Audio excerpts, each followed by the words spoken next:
Para falar sobre chuva no Espírito Santo e no Rio de Janeiro. Já chega a 19 o número de mortos por causa das chuvas no Espírito Santo. 17 em Mimoso do Sul e 2 em Apiacá. Os dados foram divulgados pela Defesa Civil Estadual. No Rio de Janeiro, foram registradas 8 mortes desde a chegada da frente fria na quinta-feira passada. Elas aconteceram na Baixada Fluminense, na região serrana e na região dos Lagos. Quem está aqui com a gente no Morning Show é a Lívia Weber, para nos atualizar a respeito dessa situação muito triste que deixa já 19 mortos, Lívia. É realmente muito triste. A gente falava aqui, né, eu estava acompanhando o Morning um pouquinho antes, eu queria poder chegar e trazer um pouco mais de leveza aqui para o Morning Show, mas infelizmente as notícias que a gente traz para esse começo de semana não são as melhores. Está se formando um ciclone extratropical no mar e isso influencia na formação de nuvens carregadas, uma frente fria que vai novamente prejudicar justamente essas áreas que já foram tão prejudicadas no último final de semana, que sofreram tanto com a chuva pesada, né? E então é sinal de alerta para a população dessa região, porque vai chover forte novamente, principalmente ali em Petrópolis, Teresópolis, na região serrana do Rio de Janeiro. Ou seja, eles devem estar alertas aos sinais, às mensagens da Defesa Civil. Sim, quem está em situação de risco. Porque é um solo que ele já está saturado, né? Um solo muito, muito carregado, muita chuva, teve muita água durante o final de semana, né? Mais de 300 milímetros, é muita coisa, Coba, é muita coisa mesmo. Então, assim, é um solo já, não vai ser, o volume não vai ser tão expressivo como foi do último final de semana, mas é uma chuva forte, num solo encharcado, rios cheios de podendo ter enchente. Então, assim, tem que ficar realmente aí ligado, porque a atenção redobrada para essa população, viu? Tá, é a notícia da Lívia, então, para a turma ficar em alerta, porque pode vir mais chuva. E a gente, enquanto você falava, Lívia, essas imagens a gente acompanhando, para quem nos acompanha por imagens, está vendo aqui verdadeiros rios formados a partir da chuva e em locais... Muitos desabrigados, né, Coba, também tem isso, né? Além de tudo, carros casas inundadas, carros também ali no meio dessa chuva toda. Então, muita gente, um prejuízo muito grande aí para um grande número aí da população. Sim, talvez você não consiga imaginar, mas isso aqui é cidade, viu, gente? Não é rio de verdade, não. É que parece um rio em razão da chuva muito forte lá no Espírito Santo. Fala, mano. Isso aí. Era um campo de futebol. Um campo de futebol apareceu. Exato, isso. E pura lama agora, casas inteiras que foram alcançadas pela chuva, pelos deslizamentos, enfim, por lama decorrente dessa tempestade lá no Espírito Santo. Gente, a gente vai acompanhar agora um vídeo que viralizou do prefeito de Mimoso do Sul, do Espírito Santo, pedindo ajuda. O vídeo está repercutindo muito nas redes sociais e a gente vai acompanhar agora. Ô, gente, Mimoso todo tá me ligando. Mimoso todo tá me ligando. Meu pai já pegou o barco dele, tá com o motor salvando algumas pessoas aqui, mas tem 100 ligações me ligando. As pessoas falam que tá morrendo em um lugar, morrendo em outro lugar. Eu não sei mais o que fazer. O bombeiro tá na rua. As pessoas que pescam tem que pegar o barco, tem que botar o barco na rua e tem que ajudar a salvar as pessoas, porque eu não dou conta. Entendeu? Todo mundo, as pessoas têm que ajudar a botar barco, tá todo mundo desesperado. Tem mais de 100 ligações no meu telefone que eu não consigo atender. Entendeu? Várias pessoas com palmo dentro de casa, gente de 80, 90 anos, entendeu?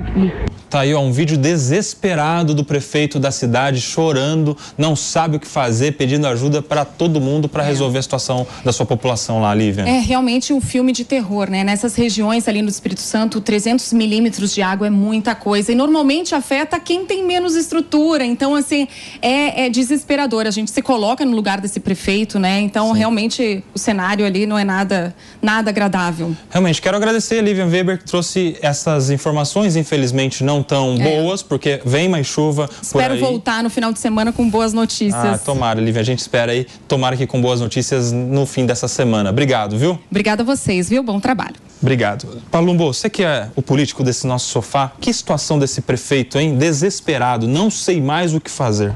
Ele foi sincero. Ele tem que fazer esse apelo, sim, porque quem tiver um barquinho lá, puder ajudar, tem que ajudar. É a união das pessoas. Isso é uma calamidade pública. Não dá para ele prever isso, não dá para ele fazer nada antes. Choveu demais.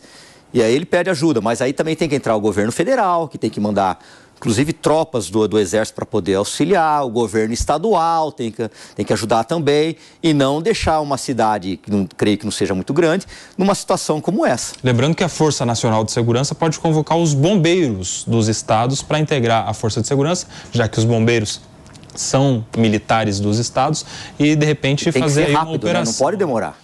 Tem que mandar helicópteros, isso aí tem que ser muito rápido. Isso aí é com telefonema que resolve, me ajudem. Como o Tarcísio fez aqui, pedindo ajuda para o governo federal e foi até o local, não ficou esperando, não ficou no gabinete dele.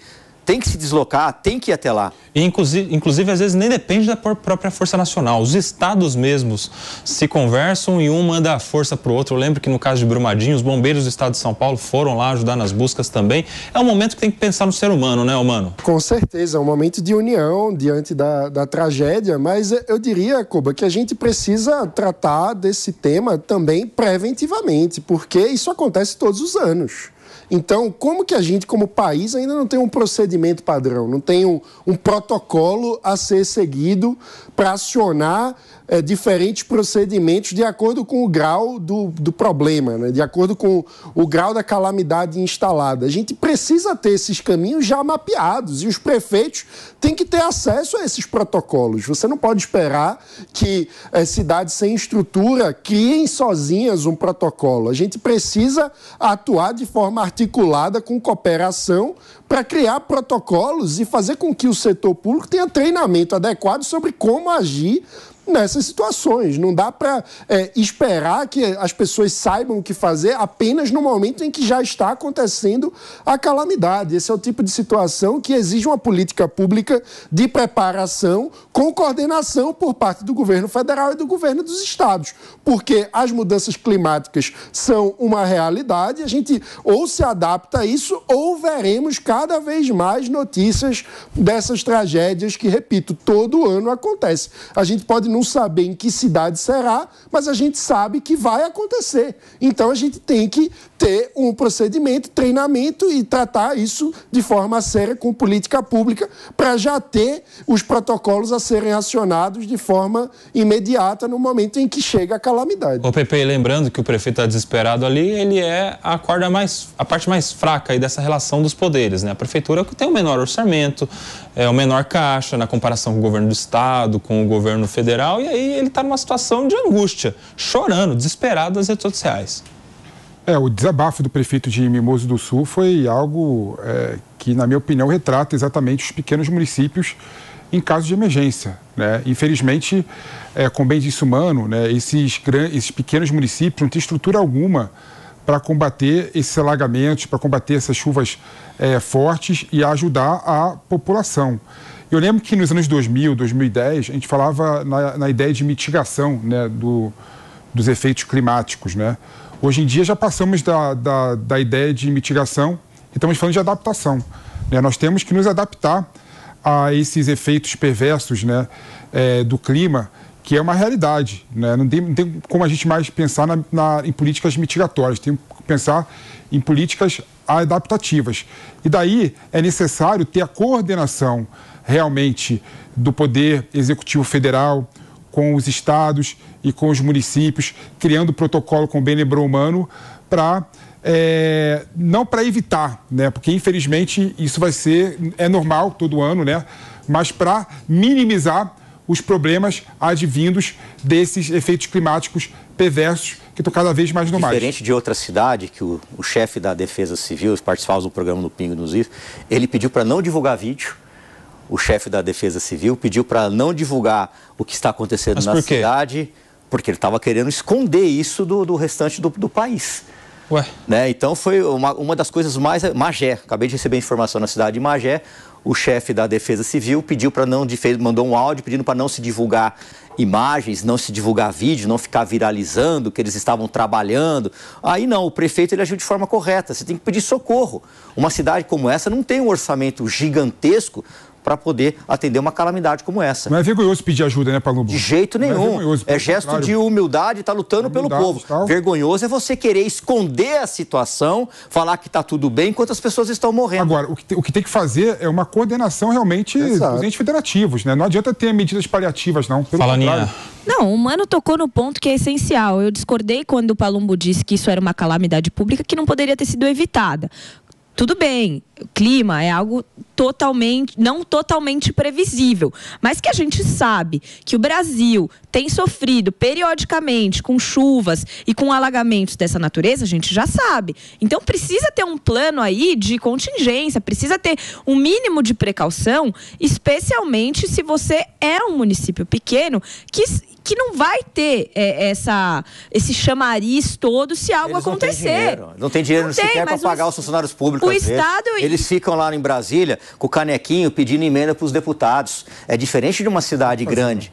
É muito diferente. Tem cidades pequenas que não têm dinheiro para nada. Metade do orçamento deles vai com o funcionário público. Eles não têm dinheiro para nada. Quando chega uma tragédia dessa, não entrar o governo do Estado de São Paulo e o governo federal... O Estado de São Paulo não, o governo estadual e o governo federal, eles ficam numa situação desesperadora como o prefeito muito se encontra. Difícil, né? Então, mas aí vocês concordam que tem que ter um protocolo que você aciona o Estado e a Federação para conseguir te ajudar nesse momento de uma forma rápida? Porque cada minuto, cada dia que passa, a situação é mais difícil de reverter. O que eles têm é decretar estado de emergência, de calamidade, e isso facilita de alguma maneira o repasse do dinheiro federal ou do dinheiro estadual agir rapidamente para a cidade, né? Mas, por exemplo, tira da frente algumas burocracias, mano. O apoio do Corpo de Bombeiros, da Defesa Civil, do governo do Estado tem que ser mais efetivo, mais rápido, né? Então, é preciso pensar como tornar esse processo mais eficiente, para que você já tenha o planejamento. Primeiro, a gente hoje consegue monitorar a situação meteorológica.